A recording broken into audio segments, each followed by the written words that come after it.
بسم الله ایمان می آوریم به اینکه الله سبحانه و تعالی لیس کمثله شیء و هو السمیع البصیر، هیچ چیز از مخلوقاتش نه در ذات و نه در نامها و صفاتش مانند او نیست. این بعضی از آیه های قرآنی در سوره شورا که الله سبحانه و تعالی در اینجا بر دو طایفه رد میزند. یکم مشبهه، کسانی هستند که صفات الله را با صفات مخلوقاتش مانند کردن. در اینجا الله سبحانه و تعالی رد الله سبحانه و تعالی در جایش آمده خودش را پاک و منزه از هر عیب و نقصانی که اینها میزنند شمارید. فرمود لیس کمثله شیء و هو السمیع البصیر، هیچ چیز از مخلوقاتش نه در ذاتش نه در صفاتش و در نامهایش مانند او نیست و او شنوا و بیناست. در حال الله سبحانه و تعالی خودش رو اعلام کرد که من شنوا و بینا هستم. رد بر همین دو طایفه، یکم که گفتیم یکم مشبهه، دوم رد بر معتزله ها که صفات الله را نفی میکنن، انکار میکنن. الله در نفس خود اثبات کرد که او شنوا هست و بینا هست. فرمود و هو السمیع البصیر، خبر داد برای ما و شما بندگانش که آگاه باشید، بدانید، یقین کنید که الله شنوا هست و بینا هست. و معطله باشد، کسانی که صفات الله را تعطیل کردن، انکار کردن، آنها دائما اول آیات را میخوانند آخرش را میگذارند. اهل بدعت دائما همین گونه کار را انجام میدهد. میگویند که لیس کمثله شیء، هیچ چیز از مخلوقاتش مثل مانند الله نیست و بقیه آیات را سکوت میکنند، آخرش را نمیخوانند و الله چیز بر اینها رد کرد و بیان کرد گمراه و ضلالت بودن اینها را. حتی ابن ابی داود که معتزلی بود از خلیفه مأمون طلب کرد که در همین چادرهای کعبه بنویسد لیس کمثله شیء، مثل مانند الله کسی نیست و هو لطیف الخبیر. یعنی آیت رو تغییر دادن و ای لطیف خبیر است، یعنی که معنی آیت رو تغییر دادن، دیگر چیز رو در اینجا در جایی ان همین آیت آخر آیت گذاشتن است. با این تغییر دهی آیت میخواست که بیان کند که الله سبحانه و تعالی شنوا و بینا نیست. در آیه بعدی الله سبحانه و تعالی میفرماید استعیذ بالله له مقالید السماوات والارض، کلیدهای رحمت و رزق و روزی به دست اوست و ملک آسمان ها و زمین از آن او سبحانه و تعالی است. و در این آیه کریمه الله سبحانه و تعالی مقالید ذکر کرد، از کلمه قلائد است. قلائد و مثل یک گردنبند که در گردن شتر بسته می شود و در آن بند بسته شده پس کشیده برده می شود. یعنی که الله سبحانه و تعالی تمام همچونه که مانند کرد که در هر چی که در آسمان و زمین است بر آنها یک ریسمانی هست که الله سبحانه و تعالی هر گونه که بخواد در آنها تصرفات میکند. پس الله سبحانه و تعالی چگونه که بخواد، هر گونه که بخواد در این آسمان ها و زمین هر چی که باشد تصرفات می نماید.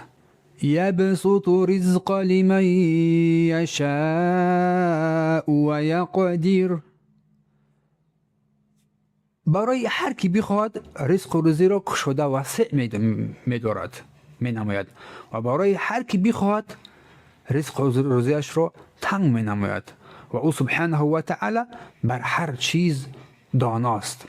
یعنی که الله سبحانه و تعالی بر هر کسی که بخواد رزقش را بسیار وسع میکند، از دارایش بر او میدهد هر گونه که هر قدر که بخواد و برای هر کسی که بخواهد رزق او را تنگ میکند، یعنی او را به کمبغلی دچار میکند. الله میفرماید فاما الانسان اذا ما ابتلاه ربه فاکرمه ونعمه فیقول ربی اکرمن.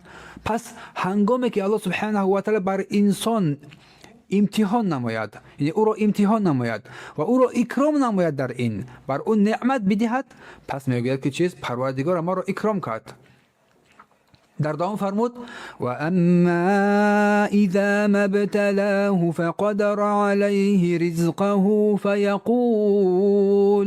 فیقول ربی اهانن. هنگامی که او را الله سبحانه و تعالی در امتحان قرار بدهد، رزق او را تنگ نماید، پس چی میگوید؟ میگوید پروردگارم بر من اهانت کرد. اعوذ بالله. انه بكل شیء علیم. و او بر هر چیز داناست و چیز در امور بندگانش بر او پوشیده نخواهد ماند. همه چیز رو میداند. الله سبحانه و تعالی در این آیه کریمه اثبات می نماید علم را.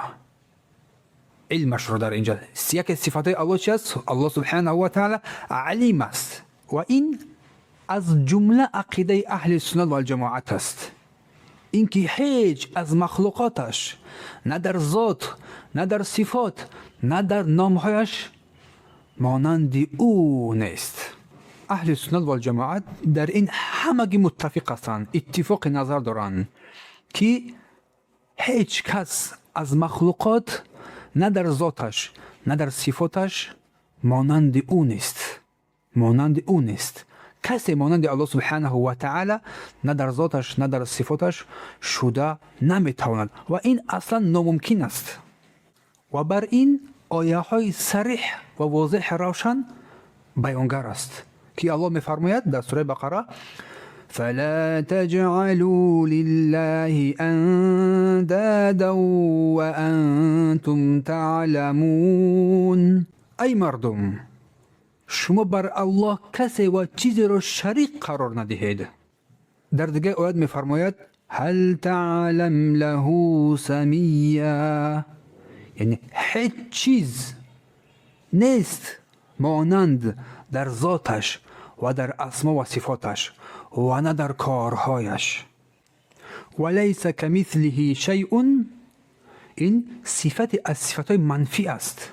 نفی کرد هر کس هر چیزی رو دلالت بر کمال بودن صفات الله سبحانه و تعالی می نماید. پس صفات الله سبحانه و تعالی بر بالاترین مرحله های کمال رسیده است که بر او کسی و چیز هرگز مانند و همتای شده نمی تواند. پس این آیه ها رد بر ممثله ها هستند، کسانی که تشبیه مانند میکنند الله سبحانه و تعالی با مخلوقاتش. میگن که الله مانند داره، همتای داره. اعوذ بالله. حجتشون این است که میگویند که الله بر ما چیزی رو با چیزی خطاب نمیکند مگر اینکه در آنجا که ما میفهمیم. یعنی که چیزی که در عقل آنها تغییر گرفت پس وای قبول است، چیزی که تغییر نگرفت وای مردود است، قبول نیست. پس این رأی و گمراهی های این ممثله ها هستند که بت رو عبادت میکنند. چون که ابن قیم رحمه الله تعالی میفرماید در مقدمه نونیش ممثله صنم رو عبادت میکنند و معطله باشد عدم رو، نابودی رو عبادت میکنند و این صحیح درست است. یعنی قول ما این که ممثله بت رو عبادت میکنند، صنم رو عبادت میکنند، میگویند که چیز الله مثل فلان کس است، فلان چیز است، فلان چی است. یعنی که بت رو، صنم رو عبادت میکنند و معطله باشد چیزی رو عبادت نمیکنند، یعنی که تعطیل میکنند، انکار میکنند وجود الله سبحانه و تعالی را. پس این آیه های کریمه لیس کمثله شیء و هو السمیع البصیر ریشه قول این معطله رو از بخش کنده دور میپرتاید. یک حجت قوی است، محکم است که چیز کسی این رو از جاش تکانده نمیتواند. و هو السمیع البصیر. الله سبحانه و تعالی شنوا و بیناست. سمیع نام از نامهای الله سبحانه و تعالی است. علما رحمهم الله تعالی بر دو قسم شنوا را تقسیم نمودند. یکم سمع اجابه، دوم سمع ادراک. سمع اجابه یعنی که اجابت کردن و سمع اجابه قول الله سبحانه و تعالی ان ربی لسمیع الدعاء. بدرستی که پروردگار من شنوا هست، میشنود و دعا را اجابت میکند. دعا را میشنود و در برابر آن شنید اجابت میکند. دعا را مجیب است. مجرد آنه که شنید دعای بنده را حتما چیز اجابت میکند و قبول میکند. پس انسان با واسطه این با پروردگارش توسل کرده با دعا مناجات میکند و تا اینکه الله سبحانه و تعالی حاجت این بنده را برآورده کند. با نام های الله و صفات الله سبحانه و تعالی انسان چیکار میکند؟ با پروردگارش مناجات کرده با اون نزدیک میشود. سمیع الدعاء. یا اینکه در حال از رکوع برخاستن میگیم سمع الله لمن حمیده، شنید آن پروردگاری که حمد او گفته شد، نه که اجابت کرد پروردگار و شنید و اجابت کرد حمد آن شخص را که گفت. اما سمعی شنوای ادراک باشد سه نوع است.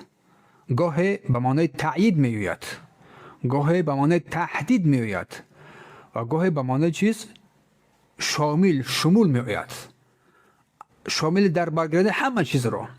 از برای تهدید باشد الله میفرماید در کلامش استعیذ بالله لقد سمع الله قول الذين قالوا ان الله فقير ونحن اغنياء. بدرسته که الله شنید قول و سخن آن کسانی را که در شأن الله گفتند الله فقیر است و ما غنی هستیم.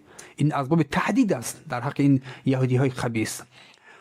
و قول الله سبحانه و تعالی میفرماید سنكتب ما قالوا وقتلهم الانبیاء بغیر حق ونقول ذوقوا العذاب الحریق. و آنچه که اینها گفتند در حق انبیا و پیامبران و کشتن اینها پیامبران را بغیر حق و نقول و میگوییم عذاب جهنم را بچشید. و قول الله سبحانه و تعالی ام یحسبون انا لا نسمع سرهم و نجواهم. آیا اینها گمان میکنند که ما سخن پنهان و آشکار اینها را نمیشنویم؟ اینم اسباب تهدید است تا که انسان چیز در آشکار و در پنهان غیبت نکنند، سخنچین نکنند و دیگر کارها را انجام ندهند. بلا و رسولنا لدیهم یکتبون. البته که رسولان ما هر آنچه که آنها میکنند می انجام میدهند، سخن میگویند، کتابت مینمایند. همه این چیز آیه ها در بیان تهدید است. ما گفتیم قسم اول از سمع ادراک، این از باب تهدید. دوم قسم از سمع از باب تایید است، از باب تایید و نصرت دادن. در قول تعالی با موسی علیه السلام و هارون لا تخافا اننی معکما اسمع و ارا. نترسید، خطاب با موسی و هارون است، بدرست که من با همراهی شما هستم و میشنوم و میبینم. این در بیان چی است؟ در بیان تأیید کردن آنها، در بیان نصرت دادن آنها و غیر اینها از آیه ها. و گاهی در بیان قسم سومی از سمعی ادراک چیز شمول همه چیز رو در بر میگیرد. الله میفرماید لقد سمع الله قول التي تجادلك في زوجها وتشتكي الى الله والله يسمع تحاوركما. بدرسته که الله شنید سخن آن کسی را که با همسر خود چیز مجادله میکرد و تشتکی و شکایت میکرد به سوی پروردگار. والله یسمع، الله میشنود سخنان شما را، گفتگوی شما را. از همین خاطر وقتی که عایشه در همون حجره قرار داشت، زنی که با همراه پیامبر صحبت نکرد، عایشه چی گفت؟ گفت الحمدلله الذی وسع سمعه اصواتا. سپاس ستایش آن پروردگاری که شنوای آن تمام صداها را میشنود. و لقد كنت في طرف الحجره، در یک طرف از حجره بودم، نگه سخن وی بر من خفی من پنهان، من نشنیدم سخن وی را، نگه الله عز و جل از بالای 7 طبقه آسمان ها و زمین شنید سخن این زن را. پس الله تمامی اصوات را، صداها را میشنود. اگر تو در خانه در زیر زمین، در زیر آب اگر سخن را گفتی، الله سبحانه و تعالی حتما وی را میشنود و در نزد الله این حتما چیز به نیکویی اجر است، به بعدی ثواب است. زبانت رو اگر در حرکت در آوردی، پس بدون که در نزد الله سبحانه و تعالی کتابت می شود. چی وای رو شنود انسان، چی نشنود. مجرد بر حرکت در آوردن زبان الکی همه چیز کتابت می گردد. همین است که الله سبحانه و تعالی در حدیث قدسی می فرماید من ذکرنی فی نفسی ذکرته فی نفسی. هر کسی که من رو در نفس خودش ذکر کرد فی نفسه، پس من رو در نفس خودم ذکرش میکنم، یادش میکنم. و هر کسی که من رو در بین مردم ذکر کرد، من او رو در بین مردم ذکر یاد میکنم. پس سمع الله سبحانه و تعالی یعنی شنوای او بر دو قسم است. شنوای ایجابه یک میشنوه اجابت میکند و دوم به معنای ادراک که ادراک سه قسم است، بیان کردیم این رو. و در دوم الله سبحانه و تعالی فرمود و هو السمیع البصیر. بصیر یعنی صاحبی بگم بینایش قوی است که همه کس و همه چیز رو میبیند. در شب تاریک در داخلی بگم که چیز سیاه، مرچه سیاه را میبیند. پس الله سبحانه و تعالی تمام کس تمام چیز رو میبیند. هیچ چیز برای الله سبحانه و تعالی پنهان و خفی نمیماند اگر چند دهی که دور هم باشد. الله سبحانه و تعالی میفرماید استعیذ بالله والله بصیر بما تعملون. الله هر آنچه که شما انجام دهید میبیند. والله بصیر بالعباد. الله تمام عملهای بندگانش را میداند. پس از نظر الله سبحانه و تعالی کسی پنهان شده نمیتواند. در این آیه کریمه الله سبحانه و تعالی اثبات نمود که الله سبحانه و تعالی میشنود و میبیند. یکی از نامهای الله سبحانه و تعالی سمیع است و بصیر است که سمیع این نام الله است و سمع این صفت الله است. بصیر این نام الله است و بصر این صفت الله سبحانه و تعالی است. و در اصول اعتقاد اهل سنت و الجماعت یک قاعده عظیمی هست که هر چیزی را که الله سبحانه و تعالی از نامها و صفاتهایش اثبات کرده باشد پس اثبات میکنیم و هر چیزی را که اگر نفی کرده باشد پس ما وای را اثبات نمیکنیم بلکه نفی میکنیم. له مقالید السماوات والارض.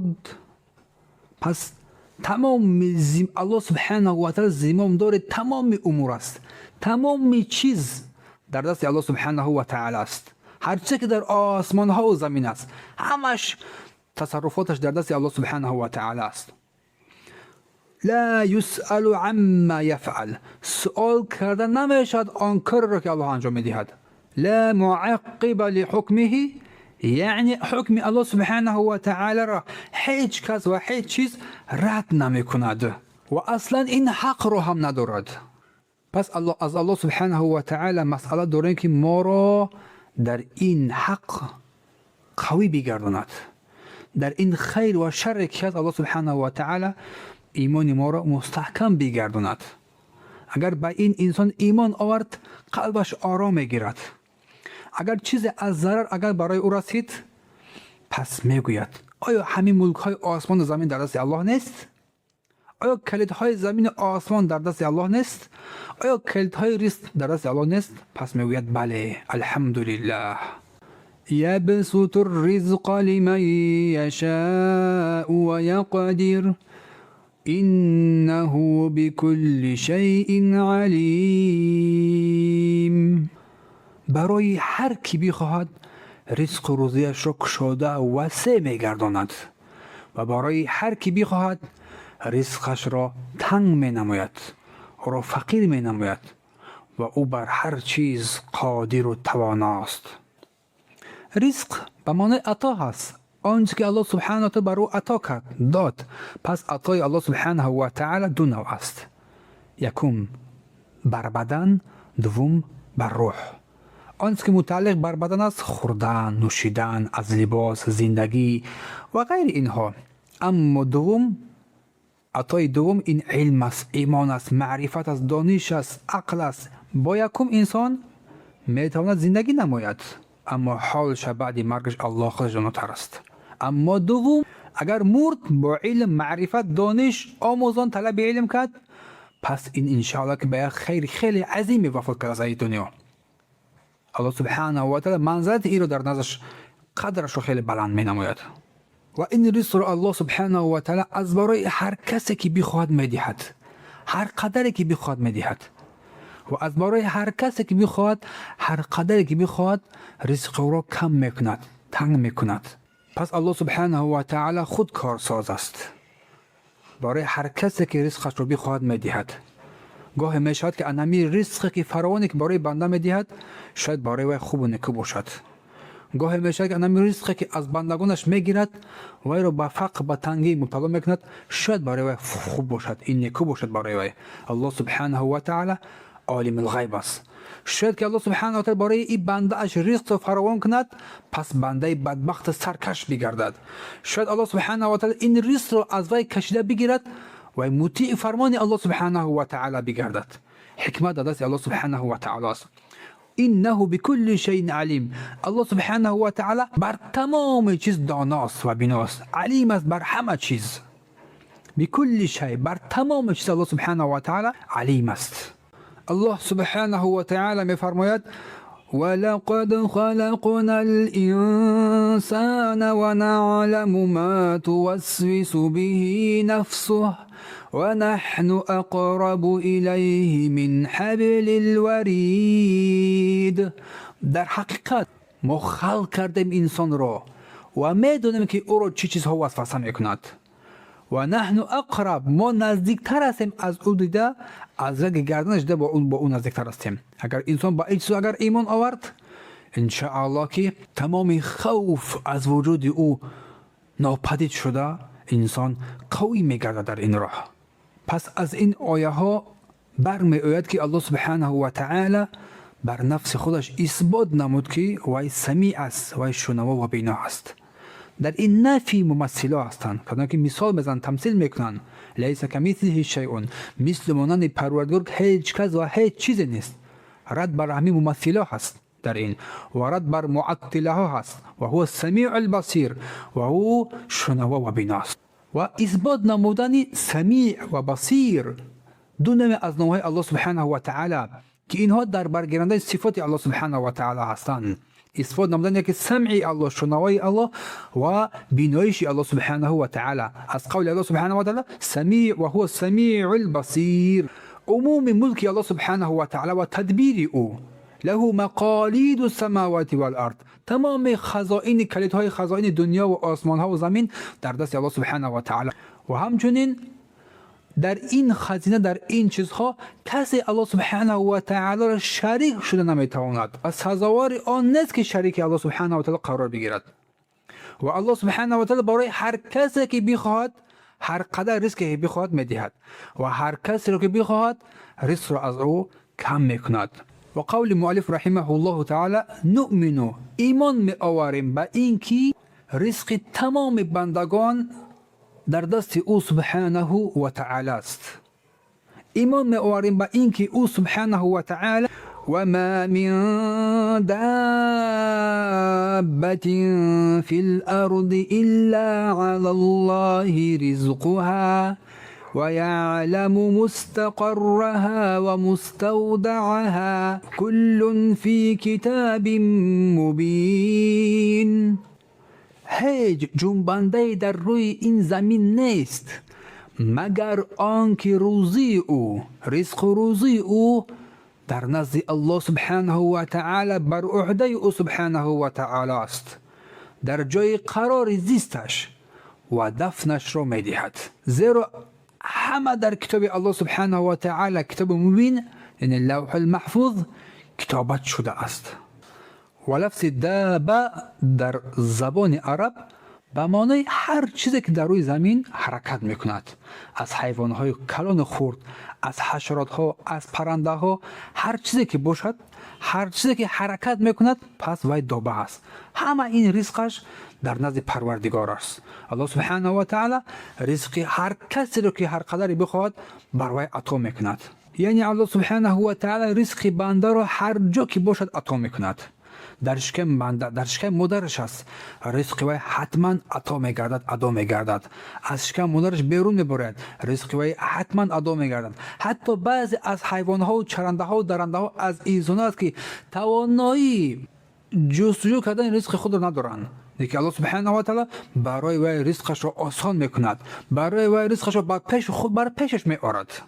و الله سبحانه و تعالی همه این را در کتاب مبین، در الکتاب، در لوح المحفوظ کتابت کرده است، نوشته کرده است که کسی این را تغییر داده نمیتواند و کسی حقی تغییر دادن این را هم ندارد و کسی این را هم نمیتواند تغییر بدهد. پس تأمل نما برادر عزیز، الله سبحانه و تعالی چگونه بر این مورچه عقل و تمیز و هوش و درک داد که در زمین خانه ها، اماره ها می سازد، حجره های گوناگون را می سازد در تگ زمین بر یک شکل عجیبه که حتی انسانیت این گونه را ساخته نمیتواند. زمین در تگ زمین خانه های خود را می سازند، دانگی ها را کشیده بر خانه خود می برند، در خزنه های خود اینها را می گذارند و طرف های اینها را، هر دو طرف این را می خورند که چیست؟ تا اینکه وای در زمستان یا که در وقت معین تا که نش زدن نبراید. این را الله برای او چیز فطرت کرد، برای الله برای او داد. این علم الله برای او داد که حتی عقل انسانیت شاید در این نگیرد. و یکی از ذکاوت ترین حشرات ها این مورچه هست. چون یک در قصه سلیمان علیه السلام ذکر می شود، هنگامی که با لشکر خود در بیابان رفته ایستاده بودند، پس یکی از مورچه ها خطاب کرده گفت: یا ایتها النمله، ای گروه مورچه ها، این ندا کرد به آنها: ادخلوا مساکینکم، داخل خانه های خود بشوید، داخل حجره های خود بشوید و محکم کنید همه را. لا یحتمنکم سلیمان و جنوده، تا اینکه چیز؟ سلیمان با لشکر خود شما را زیر پای نکنند، در حالی که نفهمند. و الله سبحانه و تعالی در این آیت برای ما بیان کرد که چیز؟ این جای زیست، این دنیا برای ما یک قرارگاه است. پس ما و شما برادر در یک قرارگاه قرار داریم که روز از روزا این دنیا را ترک میکنیم. ما و شما به حیث یک امانت در اینجا قرار داریم که الله سبحانه و تعالی ما را گذاشت در این دنیا.